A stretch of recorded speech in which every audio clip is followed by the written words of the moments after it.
Can you give us a definition of grief then, just to sort of ground us? It doesn't have to be like a formal Merriam-Webster version, but what do No, you I define have, grief as? I do have one, and it takes a little bit of kind of holding in order to actually see through it. But grief never leaves us. So it will ebb and flow throughout our whole life. It will never be gone. And it really does two things for us. It reminds us that love is important, and it dares us to love again. And that's it. And it's so simple. When my girlfriend died, she didn't have any children. She was the youngest in her family. And so I was responsible to carry on her legacy. And so my children know a lot about her. And my last conversation with her was a bit of a tough one. And because of that, my kids will never leave my house without hearing I love you. And it is because of her. And so there's this willingness for me to realize that this moment, this visual on my kid leaving the house is really important for me to connect to. And it's also important to let them go out the door, knowing it might be the last time I see them. And it's also important that when they come home, that I'm willing to re-engage and re-love and get angry at them for not cleaning their room or doing all these other things. Right. Right. So it's just this way of interacting at every ending and every beginning that changes for me. And it's because of that. Oh, thank you for sharing that, Sarah. Thanks. What was your friend's name? Bess. Thank you, Bess. So is grief a feeling? Is it a state? Is it a place? I like to think of it in a couple ways, but I do believe it's a skill. And I know that this is hard for a lot of us to hold on to. Well, I mean, ultimately, I think grief is not the problem. Our grief is a normal experience that we have throughout life. It is what makes love so important. Right.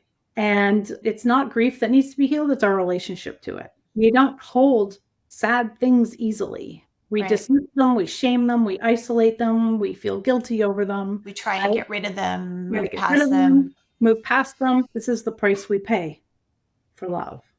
And in my estimation, that willingness to be able to hold on to that particular mindset changes it into, what have I learned? How am I going to love differently? Will the next love hold on to the burdens or the heirlooms of my past loves? And maybe it's both, and maybe it needs to be both, but it does need to hold on. So my skill with grief changes with every grief, with every relationship, with every loss, with every change. I liken it to job change. You take your past experiences in a particular job and it ended. Let's say you were laid off. Yeah. And you moved into your next role and you're like, I'll never do this again. I'll never do that again. And this is what I really loved about this job. And this is what I didn't love about this job. And it is an emotional journey. And I think the same is true on a very high level with grief. It's just it only holds emotion, right?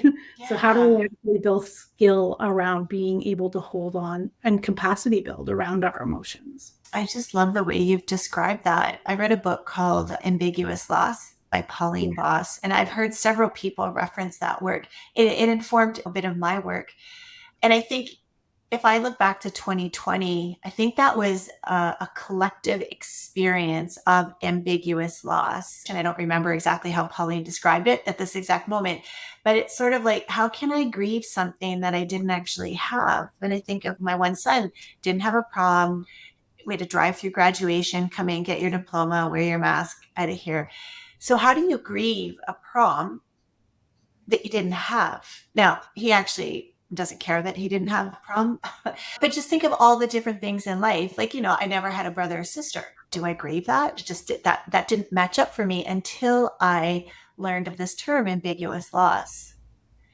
So holding the space for change and growth, and what are we learning? I really like those elements even included into grief as a skill. Yeah. Well, and to make it a little bit, perhaps a little more textured, it's this idea that even deeply joyful moments that we have worked deeply hard for hold loss. When we get married, there's a loss of independence. And you may not feel it, but there's a part of you that goes, oh, now I have to like check in. I have to, my weekend plans, I have to check. And we don't, that's a bad thing because of course it is. And it means we get to have partnership and we get to come up with maybe together something better. But there's also this loss of I get to have ownership over everything. I do. Another good example is empty nesting. When our kids decide, or we've pushed them off into university spaces or to travel or to do whatever that happens to be, we're excited because we've finally raised humans in a way that we're willing to let them go out into this world. Yet we're so sad to see them go. So there's this real paradox that happens even in joyful moments that happen to be about ambiguous law, that are ambiguous, right? I love that texture. I love that word too. And so these are just ways of experiencing the world. And if we look at our workplaces, our gatherings of humans trying to do a collective work towards a goal, they're not going to leave their humanity at the door, which means grief is always going to be present.